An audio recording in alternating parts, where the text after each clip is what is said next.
আসসালামু আলাইকুম গাইস। কম বেশি আমরা সবাই বিরিয়ানি পছন্দ করি, বিফ, মাটন কিংবা চিকেন বিরিয়ানি। আজকে আপনাদের সাথে মজার একটি বিরিয়ানি রেসিপি শেয়ার করছি, চিকেন বিরিয়ানি। চলুন তাহলে আর দেরি না করে শুরু করা যাক। এখানে দেখতে পাচ্ছেন আমি গুঁড়া চাল 1 কেজির মতো নিয়েছি, ধুয়ে ফ্রেশ করে নিয়েছি। আর নিয়েছি এখানে 1 কেজির মতো চিকেন। বিরিয়ানির জন্য কুচি কুচি করে নেওয়া হয়েছে। এখন চলে যাচ্ছি সরাসরি চুলায়। বড় থেকে একটি পাতিল নিয়েছি, তারপরে পরিমাণ মতো তেল দিয়ে আস্ত কিছু মশলা দিয়ে দিচ্ছি। প্রথমত আমরা মাংসগুলোকে রান্না করে নিব। বিরিয়ানি অনেকভাবেই রান্না করা যায়। আজকে আমি এক প্রকারের বিরিয়ানি রান্নার সিস্টেম দেখাবো, আশা করছি কিছুটা হলেও আপনাদের ভালো লাগবে। তারপর পেঁয়াজ দিয়ে নেড়েচেড়ে একটু লাল লাল করে ভেজে নিয়েছি। এখন দিয়ে দিচ্ছি মাংসগুলো। বিরিয়ানির মশলা আমরা পুরোটাই মাংসের সাথে দিয়ে এই মাংসটাকে নেড়েচেড়ে মিশিয়ে রান্না করে নেব। আর এই বিরিয়ানিতে আমরা কোনো প্রকারের হলুদ এবং মরিচ ব্যবহার করিনি, শুধুমাত্র কয়েকটা কাঁচামরিচ ব্যবহার করব। আর এতে ব্যবহার করেছি টক দই 2 টেবিল চামচের মতো। তারপরে এতে ব্যবহার করা হচ্ছে মাংস রান্নার জন্য যা যা উপকরণ লাগে। রসুন বাটা, আদা বাটা ব্যবহার করেছি এবং স্বাদমতো লবণ। তারপর নেড়েচেড়ে মিশিয়ে এখন এই মাংসটাকে রান্না করে নেব। বিরিয়ানি রান্না হবে আর আলু হবে না তা তো হয় না, তাই আমাদের আলুটা মিসিং হয়ে গেছে, তাই আমরা একটু পরে আলুটা দিয়ে দিয়েছি। আপনারা চাইলে আপনাদের স্বাদ অনুযায়ী আলুটা ব্যবহার করতে পারেন। এখন আমরা রান্না করে নিব অন্য চুলায় পোলাও চাল।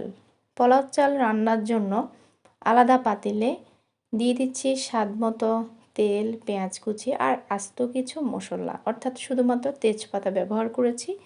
তারপরে পেঁয়াজটাকে কিছুটা লাল করে ভেজে নেওয়ার পরে এখন পোলাও চালটা দিয়ে দিয়েছি। কিছুক্ষণ ভেজে নেওয়ার পরে 1 কাপের মতো তরল দুধ ব্যবহার করব। আপনারা চাইলে এটি দিতে পারেন কিংবা চাইলে স্কিপও করতে পারেন। আর এতে যদি বাদাম বাটা ব্যবহার করা হয় টেস্ট আরও একটু ভালো আসবে, যদি পারেন সেটি ব্যবহার করতে পারেন। ব্যাস নেড়েচেড়ে আরও একটু ভেজে নেওয়ার পরে এখন আমরা এতে অ্যাড করে দিব গরম পানি। পোলাও চালটা কুক হওয়ার জন্য আমাদের যতটুকু পানি লাগবে আমরা ঠিক ততটুকু পানি ব্যবহার করব। এবং এই পানিটা অবশ্য চাল পুরানো কিংবা নতুন সেটির উপরে ডিপেন্ড করে পানিটা ব্যবহার করতে হবে। আমাদের একেবারে পারফেক্ট হয়েছে, আপনারা দেখেই বুঝতে পারবেন। নেড়েচেড়ে মিশিয়ে এখন আমরা এই পোলাও চালটাকে কুক করে নেব। অন্য চুলায় দেখতে পাচ্ছেন আমরা মাংসটা রান্না করে নিচ্ছি নেড়েচেড়ে মিশিয়ে।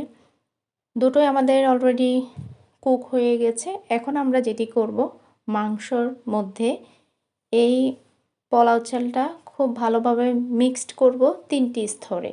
তাই মাংসটা উঠিয়ে নিচ্ছি, আপনারা দেখে বুঝতে পারবেন। এভাবে করলে দেখা যাচ্ছে খুব ভালোভাবে মিক্সিং হবে। তাই দেখতে পাচ্ছেন প্রথম স্তরে আমরা পোলাও রান্নাটা দিয়ে দিচ্ছি। তারপরে আরও কিছু মাংস আমরা এই স্তরে বসিয়ে দিব। এভাবে করে 3 স্তরে মাংসটা ব্যবহার করে এই বিরিয়ানিটা রান্না করছি। এতে করে নাড়াচাড়া করতে এবং মাংসের সাথে পোলাও চালটা অর্থাৎ পোলাও ভাতটা মিক্সিং হতে একটু সুবিধা হবে, তাই আমরা এভাবে ব্যবহার করছি। তবে আপনাদের ঠিক যেভাবে সুবিধা হয় আপনারা সেভাবে মিক্সিং করতে পারেন। বিরিয়ানি রান্নার অনেক সিস্টেম আছে, তার মধ্যে এই সিস্টেমটা ফলো করলে দেখা যাচ্ছে বিরিয়ানিটা একটু বেশি সুস্বাদু হয় এবং অনেক ঝরঝরে হয়। তো সেক্ষেত্রে আপনারা চাইলে এই পদ্ধতি অ্যাপ্লাই করতে পারেন কিংবা চাইলে অন্য পদ্ধতিও অ্যাপ্লাই করতে পারেন। তবে এই পদ্ধতিতে রান্না করলে রান্নাটাও সহজ হয়, তাড়াতাড়ি হয় এবং বিরিয়ানিটাও ঝরঝরে হয়।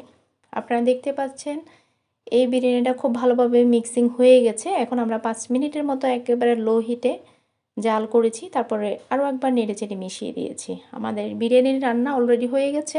তো আপনাদের কাছে কেমন লেগেছে অবশ্যই জানাতে পারেন। আজকে এ পর্যন্ত, আল্লাহ হাফেজ।